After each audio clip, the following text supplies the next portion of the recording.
Hello student, स्वागत है आपका गुरुकुल ज्ञान के मैथ क्लास में। होप आप सभी अच्छे होंगे, आपकी पढ़ाई भी काफ़ी अच्छे से चल रही होगी।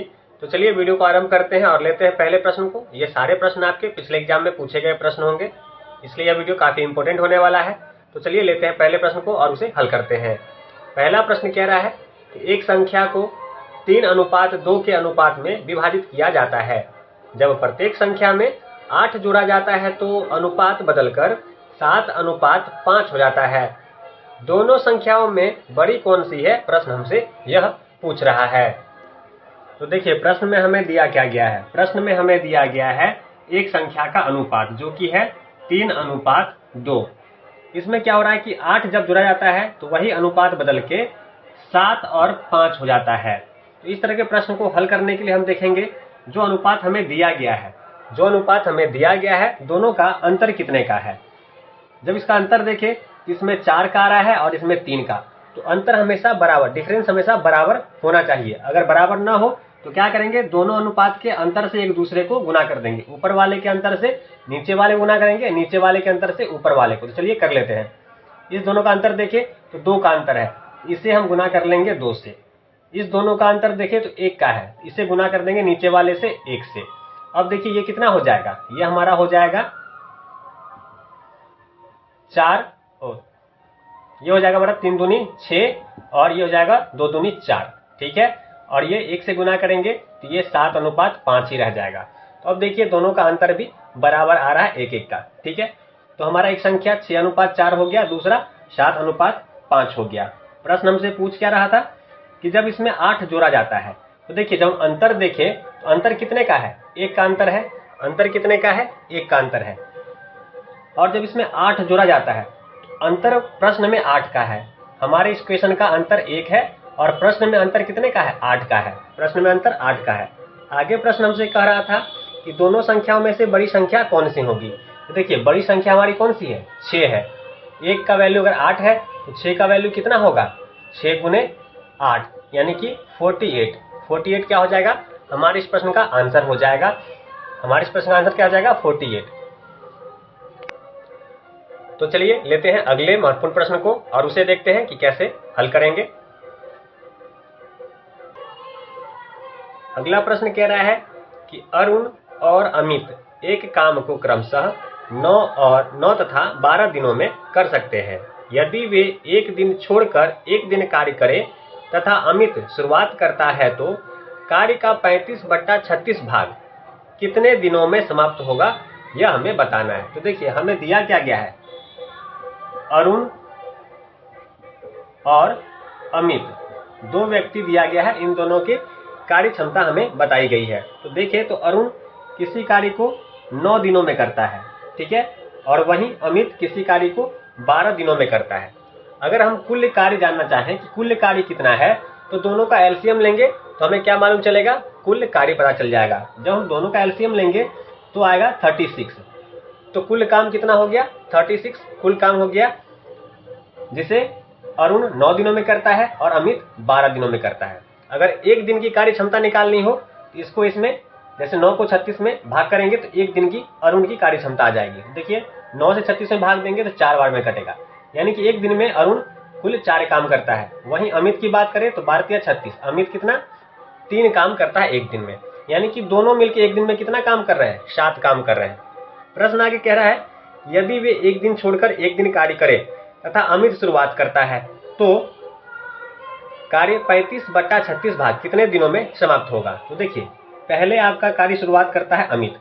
अमित कितना काम कर रहा है, 3 काम कर रहा है। अमित कितना काम कर रहा है, 3 काम कर रहा है। फिर दूसरे दिन कौन करेगा, अरुण करेगा। अरुण कितना काम कर रहा है, 4 काम कर रहा है। यानी कि हम देखें तो 2 दिनों में, कितने दिनों में, 2 दिनों में कुल 7 काम हो रहे हैं। 2 दिनों में कुल 7 काम हो रहे हैं। इसी प्रकार हम देखें तो प्रश्न आगे कह रहा है, इसे यहां लिख लेते हैं, 2 दिन में कितना काम हो रहा है, 7 काम हो रहा है।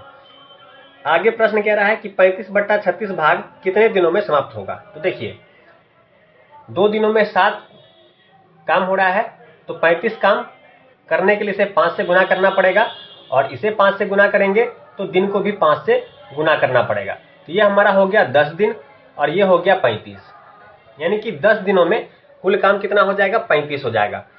35 काम करने में 10 दिन लग जाएंगे। प्रश्न क्या था हमारा, 35/36 भाग, यानी कि कुल काम 36 है, 36 में 35 काम कितने दिनों में होगा, प्रश्न हमसे यह पूछ रहा था।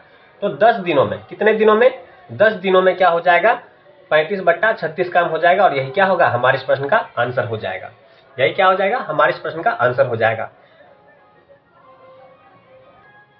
यानी कि आप इसे लिख सकते हैं कि 35/36 काम कितने दिनों में हो जाएगा, 10 दिन में हो जाएगा। कितने दिन में हो जाएगा, 10 दिन में हो जाएगा। इसे आप यूं भी समझ सकते हैं कि 35/36 काम कितने दिनों में हो जाएगा, 10 दिनों में हो जाएगा। कितने दिनों में हो जाएगा, 10। और यही क्या होगा, हमारे इस प्रश्न का आंसर हो जाएगा।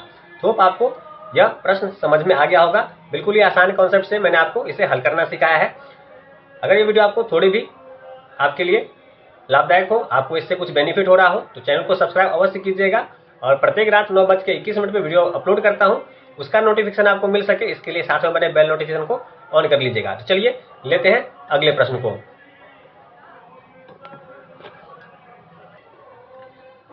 अगला प्रश्न हमसे कह रहा है कि ए, बी और सी किसी काम को अलग अलग क्रमशः 18, 36 और 54 दिन में कर सकते हैं। उन्होंने एक साथ काम करना शुरू किया, लेकिन बी और सी ने काम पूरा होने से पहले क्रमशः 5 दिन और 10 दिन पहले काम छोड़ दिया। कितने दिनों में काम पूरा हुआ, हमें यह बताना है। देखिए, सबसे पहले तो हमें ए, बी और सी जो काम करते हैं वह दे रखा है। तो ए कितने दिन में काम कर रहा है, ए 18 दिनों में काम करता है, बी आपका 36 दिन में काम करता है, और वहीं सी का देखें तो सी आपका 54 दिनों में काम पूरा करता है। हमें कुल कार्य निकालना होता है, तो हम क्या करते हैं, इस तीनों का क्या करेंगे, एलसीएम लेंगे। तो हमें क्या मालूम चल जाएगा, कुल कार्य पता चल जाएगा। जब तीनों का एलसीएम लेते हैं तो कितना आएगा, 108 आएगा इस तीनों का एलसीएम। यानी कि कुल कार्य जो है कितना है, 108 है। कितना है, 108 है। तीनों की एक दिन की कार्य क्षमता निकालना हो तो इसे इसमें भाग करेंगे तो तीनों का कार्य क्षमता निकल जाएगा। 18 को 108 में भाग करेंगे तो यह हमारा 6 बार में कटेगा। 36 से 108 में भाग देंगे तो यह 3 बार में कटेगा, यानी कि बी एक दिन में 3 काम कर रहा है। इसी प्रकार सी से करेंगे तो 54 दूनी 108, यानी कि सी जो है एक दिन में 2 काम करता है। तो हम देख रहे हैं कि 6, 3, 9, 9, 2, 11, ये तीनों मिलके एक दिन में कितना काम कर रहे हैं, 11 काम कर रहे हैं। कितना काम कर रहे हैं, 11 काम कर रहे हैं। प्रश्न हमसे पूछ क्या रहा था कि उन्होंने एक साथ काम करना शुरू किया, लेकिन बी और सी ने काम पूरा होने से पहले ही 5 दिन और 10 दिन पहले काम छोड़ दिया। देखिए, ये तीनों मिलके काम करना आरंभ करेंगे। तीनों मिलके काम करना आरंभ करेंगे, तीनों मिलके काम करेंगे तो सबसे पहले तो ये 108 काम करेंगे ही करेंगे, ठीक है।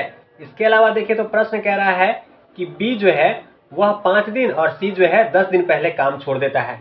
अगर ये काम नहीं छोड़े होते तो बी कितना काम कर लेता, 5 दिन पहले काम छोड़ देता है, और बी एक दिन में 3 काम करता है, यानी कि 3 गुने 5, 5 दिन पहले काम छोड़ देता है और एक दिन में 3 काम करता है, तो कुल 15 काम ये बी भी और कर लेता। इसी प्रकार हम सी का देखें तो सी एक दिन में 2 काम करता है। कितना करता है, 2 काम करता है। कितने दिन पहले काम छोड़ देता है, 10 दिन पहले कार्य छोड़ देता है। अगर ये कार्य नहीं छोड़ता तो ये कितना काम कर लेता, 2 गुने 10 काम कर लेता। अगर इस तीनों का हम इक्वेशन को हल करें तो हम देख रहे हैं कि ये तीनों मिलके 143 कार्य कर लेते। अगर ये कार्य नहीं छोड़ता बी और सी तो कुल काम 143 हो जाता। तीनों मिलके काम कर रहे थे, तीनों मिलके कितना काम कर रहे थे, तीनों मिलके 11 काम कर रहे थे। कुछ नहीं करेंगे, इसे 11 से भाग दे देंगे, क्योंकि तीनों मिलके काम करना है, तीनों को मिलकर काम करना है, तो भाग करेंगे तो हमें मालूम चल जाएगा कि तीनों मिलके कितना काम करेंगे जब ये दोनों 5 दिन और 10 दिन पहले कार्य छोड़ देते हैं। इसके बाद भी तो 11 से 143 में भाग देंगे तो यह आपका कितने बार में कट जाएगा, 13 बार में कट जाएगा। यानी कि हम देखें तो कुल 13 दिन में, कितने दिन में, 13 दिन में तीनों मिलके इस कार्य को क्या करेंगे, खत्म कर लेंगे, और यही क्या होगा, हमारे इस प्रश्न का आंसर हो जाएगा। तो काफी सरल प्रश्न था और काफी महत्वपूर्ण प्रश्न था। एग्जाम की दृष्टि से देखें तो इस तरह के प्रश्न बार बार पूछे जा रहे हैं, इसलिए इस तरह के प्रश्नों का अभ्यास अवश्य करें। और मैं ऐसे प्रश्नों को लेकर आ रहा हूं जो एग्जाम में पूछे जाने की संभावना है और जिस पैटर्न पर आधारित प्रश्न एग्जाम में पूछे जा रहे हैं, मैं उन्हीं प्रश्नों को चुनकर ला रहा हूं ताकि आपका अभ्यास एग्जाम के दृष्टिकोण से बेहतर हो सके। तो होप आपको यह वीडियो काफी पसंद आया होगा। सभी प्रश्न आपके लिए काफी महत्वपूर्ण है, इसलिए इन सभी प्रश्नों का अभ्यास बार बार करें। तो चलिए मिलते हैं अगले वीडियो में ऐसे कुछ महत्वपूर्ण प्रश्नों के साथ। तब तक वीडियो देखने के लिए आपका धन्यवाद।